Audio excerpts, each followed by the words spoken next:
கார்த்தி ரேவதி சீரியலில் சூப்பரான ப்ரோமோ வந்திருக்கு. நம்ம அதை பற்றி தான் அந்த வீடியோக்குள்ள நம்ம பார்க்க போகிறோம்.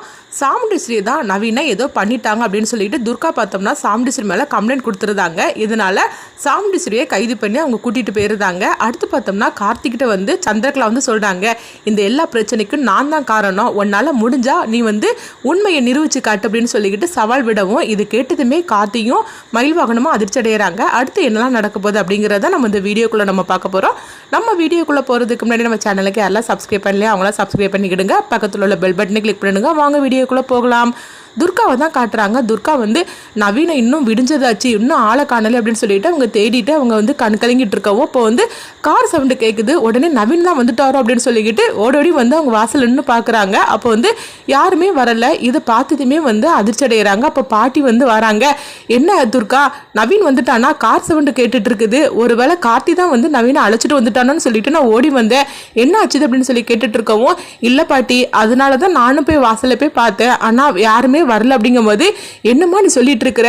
காலையில விடிஞ்சாச்சுது, இன்னும் இவ்வளவு நேரம் ஆனதுக்கப்புறம் நவீனை காணலையே, அவனுக்கு என்ன ஆச்சோ தெரியலையே. சரி நீ கார்த்திக்கு ஃபோன் பண்ணி பாரு அப்படின்னு சொல்லவும் உடனே துர்காவும் கார்த்திக்கு ஃபோன் பண்றாங்க.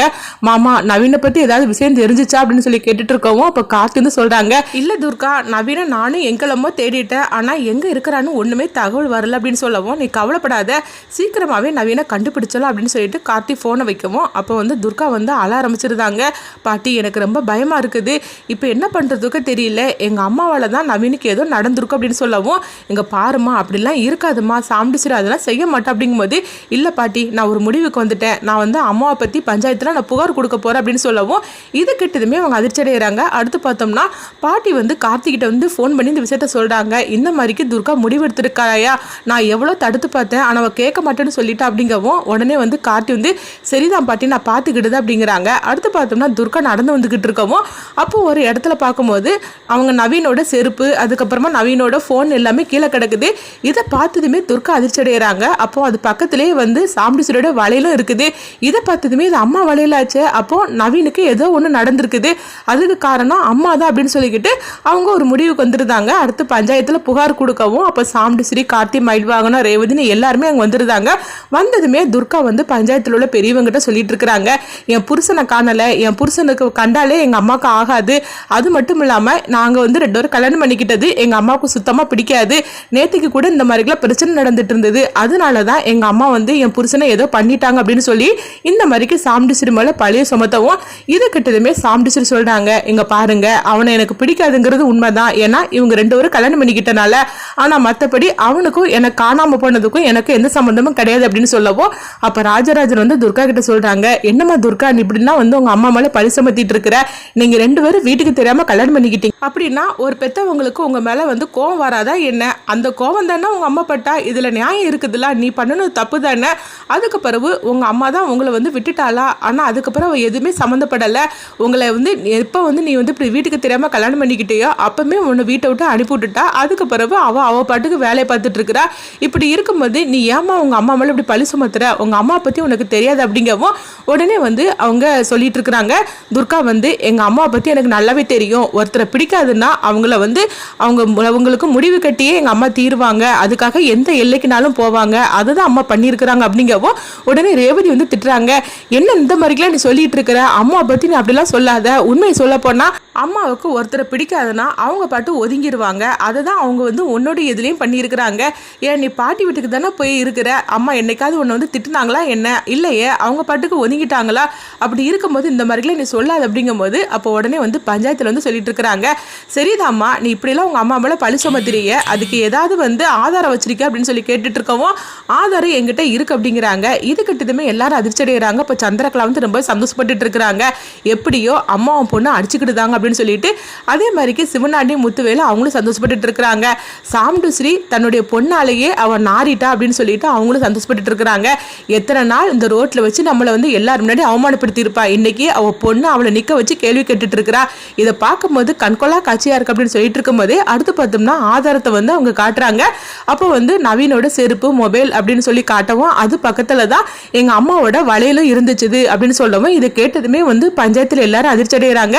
அப்போ உடனே உடனே சந்திரகலா வந்து சொல்லிட்டு இருக்கிறாங்க, பரவாயில்லையே நம்ம ஆதாரம் நல்லாவே ஒர்க் அவுட் ஆகுது அப்படின்னு சொல்லிட்டு இருக்கவும், இங்க பாருக்கா இனிமேல் ஒன்னும் யாராலையும் காப்பாற்றவே முடியாது அப்படின்னு சொல்லிட்டு இருக்கவும், அப்ப கார்த்தி வந்து துர்கா கிட்ட சொல்றாங்க, அங்க பாரு துர்கா, நீ என்ன ஆதாரத்தை காட்டினாலும் சரிதான், ஒருத்தங்க தப்பு பண்ண நாய்க்கு இப்படிதான் எல்லாத்தையும் விட்டுட்டு போவாங்களா என்ன? அப்போ ஆக மொத்தத்துல அத்தையை யாரோ மாட்ட வைக்கிறதுக்காக இந்த மாதிரிக்கு எல்லாத்தையும் அவங்க ஏற்பாடு பண்ணியிருக்கிறாங்க. இதை கூட உன்னால புரிஞ்சிக்க முடியல அப்படிங்கும்போது, எங்க பாருங்க மாமா, நீங்க என்ன சொன்னாலும் சரிதான், அம்மா தான் தப்பு பண்ணியிருக்கிறாங்க, என் புருஷனை என்கிட்ட ஒப்படைச்சிருங்க, நான் கண்காணாத இடத்துக்கு நானும் அவரும் சேர்ந்து எங்கேயாவது போயிருது அப்படிங்கவும், இது கேட்டதுமே சாம்பிடிச்சு ஆவேசத்துல திட்ட ஆரம்பிச்சிருந்தாங்க. நானும் போனா போதுன்னு சொல்லி பார்த்துக்கிட்டு இருந்தா இவன் ஓவரா தான் பேசிட்டு இருக்கிறாங்க. பாரு, உன் புருஷனை காணலைன்னா போலீஸ்ல போய் கம்ப்ளைண்ட் கொடு, ஆனா அதுக்காக இந்த மாதிரிக்கெல்லாம் வந்து பண்ணாத தப்புக்கு நான் இதுக்காக பழி சுமக்கணும், இந்த பஞ்சாயத்துக்கு நான் மரியாதை கொடுக்குறேன், ஆனா இந்த தப்பை நான் பண்ணல, இதுக்கு மேல இதுல பேசி எந்த பிரயோஜனமும் கிடையாது அப்படின்னு சொல்லிட்டு சாம்பிடிச்சு வந்து அவங்க பட்டுக்கு போகவும், இது கிட்டதுமே துர்கா அதிர்ச்சி அடைகிறாங்க. என்னங்க நீங்க பாத்துட்டு இருக்கிறீங்க, இந்த பஞ்சாயத்துல உங்ககிட்ட புகார் கொடுத்தாக்கி எனக்கு ஒரு நியாயம் கிடைக்கும், என் புருஷனை கண்டுபிடிச்சு கொடுப்பீங்கன்னு சொல்லி பார்த்தேன், எங்க அம்மா இப்படி பேசிட்டு போறாங்க, நீங்களும் அமைதியா இருக்கிறீங்க அப்படிங்கவும் அவங்களுக்கு ஊர்க்காரங்களுக்கு என்ன பண்றதுன்னே தெரியல.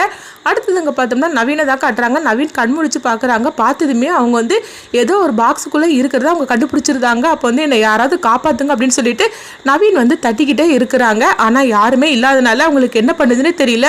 ஐயோ இப்போ என்ன பண்ணுறதுக்கு, நம்ம வசமாக மாட்டிக்கிட்டோம் போலுக்கு அப்படின்னு சொல்லிட்டு இருக்கும்போது அடுத்ததாக பார்த்தோம்னா வந்து சந்திரகலா வந்து சிவனாண்டிகிட்ட பேசிகிட்டு இருக்கிறாங்க. என்னங்க எப்படியோ நம்ம நினச்சதுக்கு மேலே சூப்பராகவே எல்லாம் வந்து எல்லாம் போயிட்டு இருக்குது அப்படிங்கும்போது, ஆமாம் சந்திரா, நான் கூட இப்படியெல்லாம் நடக்கும்னு சொல்லி கொஞ்சம் கூட எதிர்பார்க்கவே இல்லை. துர்கா சாம்பிடிச்சிரி நிற்க வச்சுல கேள்வி கேட்டுட்டு இருக்கிறா, அதை பார்க்கும்போது எவ்வளோ சந்தோஷமா இருக்கு தெரியுமா? அந்த சாம்பிடிச்சிரி நம்மளை எத்தனை நாள் வந்து இவ கஷ்டப்படுத்தியிருப்பா, இன்னைக்கு பாரு ஊர் பஞ்சாயத்தில் அவளை நிற்க வச்சு அவள் பொண்ணு கேள்வி கேட்டுட்டு இருக்கிறா, அவள் பதில் சொல்ல முடியாமல் அவள் பாட்டுக்கு போறா அப்படின்னு சொல்லவும், இதை இதோட விட்டுறக்கூடாது, இதுக்கு மேலேயே அவளை தூண்டி விடணும் அப்படிங்கும்போது என்ன பண்ண போறீங்க அப்படிங்கிறாங்க.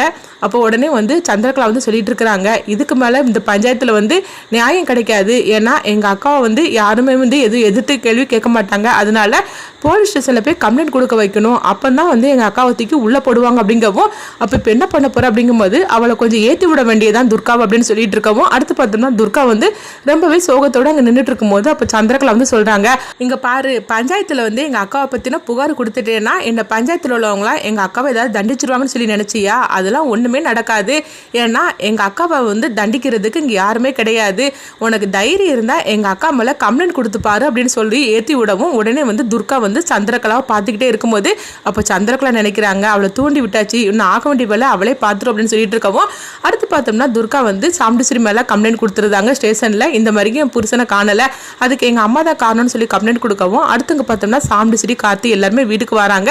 அப்போ அவங்க பின்னாடி போலீஸ்காரங்களும் வரவும், உங்களை நாங்கள் கைது பண்ணுறோம் அப்படிங்கிறாங்க.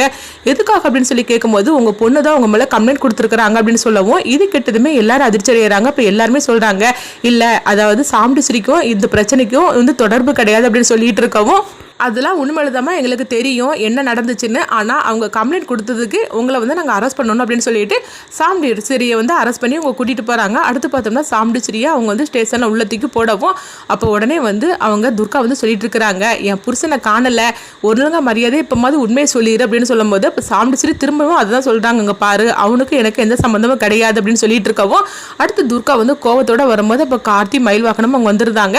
அப்போ சந்திரகலாவும் வந்து அங்கே ரொம்ப வந்து நடிச்சிட்டு இருக்கிறாங்க, அக்கா உனக்காக அந்த நிலைமை ஓன் மேலே போய் இந்த மாதிரி துர்கா புகார் கொடுத்துட்டாள் அப்படின்னு சொல்லிட்டு நல்லவங்க மாதிரி நடிச்சிட்டு இருக்கவும், உன்னை நான் எப்படியாவது வெளியே கொண்டுட்டு வராங்க அப்படின்னு சந்திரகலா வந்து சாம்பிடிச்சிரி கிட்ட சொல்லிட்டு வெளியே வராங்க. வெளியே வந்து நின்று சிரிச்சுக்கிட்டு இருக்கும்போது அப்போ சிவனாண்டிக்கு ஃபோன் பண்ணுறாங்க, என்னங்க நம்ம நினச்ச மாதிரிக்கு துர்கா வந்து அவளை தூக்கி உள்ளே வச்சுட்டா அப்படின்னு சொல்லிட்டு இருக்கும்போதே கார்த்தி வந்து சாம்பிடிச்சிரி கிட்ட சொல்கிறாங்க, அத்தை நீங்கள் கவலைப்படாதீங்க, நவீனை எப்படியாவது நான் அழைச்சிட்டு வந்துருதான் கண்டுபிடிச்சி நீங்கள் கவலைப்படாதீங்க அப்படின்னு சொல்லிட்டு கார்த்தியும் மயில் வாகனமும் வரப்போ அப்போ சந்திரகலா சிவனாண்டிகிட்ட பேசுது எல்லாத்தையும் கார்த்தி கேட்டுருந்தாங்க.